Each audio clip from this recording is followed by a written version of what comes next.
capítulo 26 de Mateus registra a tensão dos últimos momentos de Jesus aqui na terra.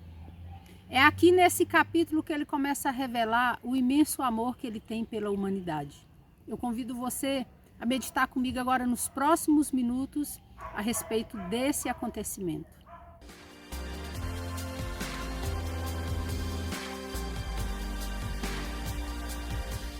Após Jesus ter feito inúmeros milagres, prodígios e sinais, após todos os discursos que Jesus nos ensinou tantas coisas e nos exortou a respeito dos enganadores, agora chega um momento tenso da história. São os últimos momentos de Jesus aqui na terra, os últimos momentos que antecedem a sua crucificação. E nesse capítulo 26 de Mateus, vamos abordar algumas coisas pontuais aqui neste capítulo. O capítulo começa dizendo que Jesus concluiu todos os seus discursos e disse aos discípulos: bem sabeis que daqui a 2 dias é a Páscoa e o Filho do Homem será crucificado. Jesus desde antes já vinha preparando os seus discípulos para o que ia acontecer com ele. Mas estando Jesus em Betânia, na casa de Simão o leproso, aproximou-se dele uma mulher com um vaso de alabastro, com um unguento de grande valor, e derramou-lhe sobre a cabeça quando ele estava sentado à mesa. Os seus discípulos, vendo isso, ficaram indignados e disse: por que esse desperdício? Jesus, porém, conhecendo, disse: por que afligis a mulher? Pois ela praticou uma boa ação para comigo. Um dos discípulos ainda disse: não seria melhor vender esse perfume e doar dinheiro aos pobres?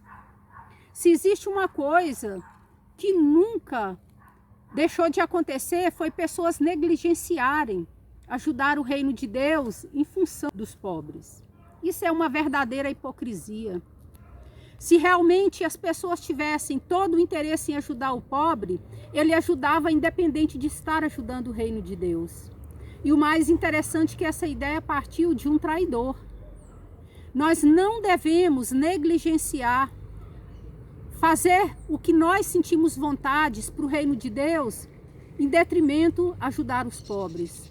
Se queremos, pois, ajudar os pobres, não devemos negligenciar.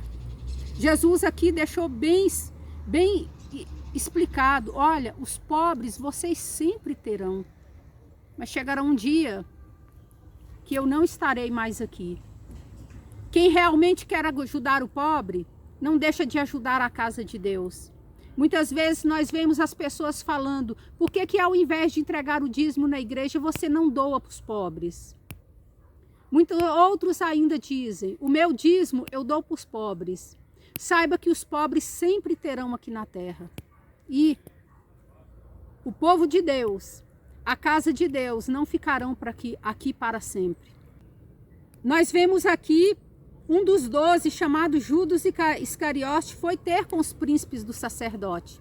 Ele foi acertar o preço da traição. Logo em seguida, chega o primeiro dia da festa dos Panhasmos e chegaram os discípulos dizendo: onde queres que preparamos a comida da Páscoa? E ele disse: ide à cidade a um certo homem e dizei: o mestre diz, o meu tempo está próximo, em tua casa celebrarei a Páscoa com os meus discípulos.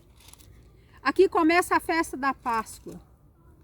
Jesus vai fazer a sua última ceia com seus discípulos.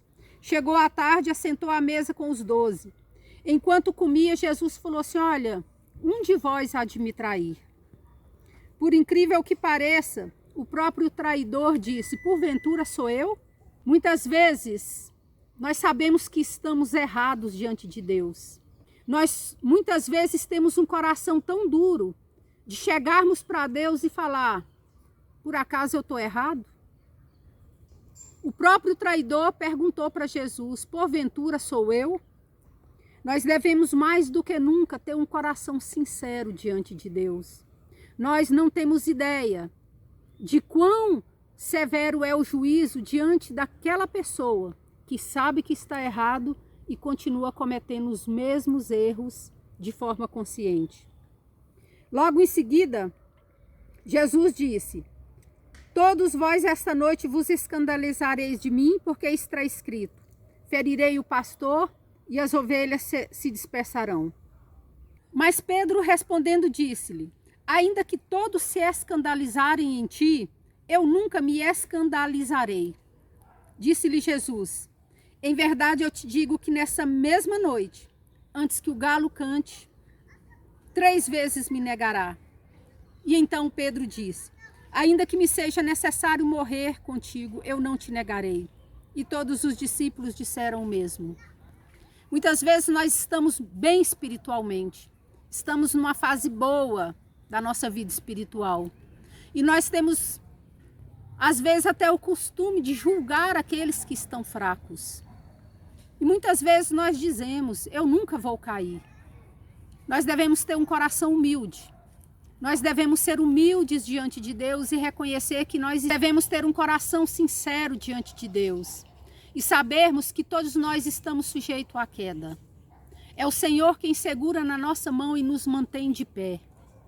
O coração humilde é aquele coração que se declara totalmente dependente de Deus, independente de qualquer circunstância. Pedro aqui disse: jamais. Mas algumas horas depois, Pedro negou Jesus. E depois ele chorou amargamente pelo que ele fez. Logo em seguida, Jesus é traído e preso. E toda essa tensão continua. E aqui deixa bem claro o grande amor de Deus pela humanidade. É aqui que Deus declara, Jesus declara aqui quão grande é o seu amor por todos nós. Aqui começa o relato da sua saga, da sua crucificação, da sua morte e ressurreição, em favor daqueles que nele crê. Eu convido você a meditar nesse capítulo, meditar profundamente, examinar as Escrituras e refletir sobre tudo aquilo que Jesus fez, para que nós não tivéssemos a condenação eterna. Sua morte ali na cruz, carregando a minha dor, você se expôs por mim. Se entregou em meu lugar e me deu uma nova chance. Eu vou recomeçar. Vou deixar na cruz tudo que passou, tudo que ficou pra trás. Olho pra você, corro pra você, seu amor me chama. Sua morte ali na cruz, carregando a minha dor, você se expôs por mim.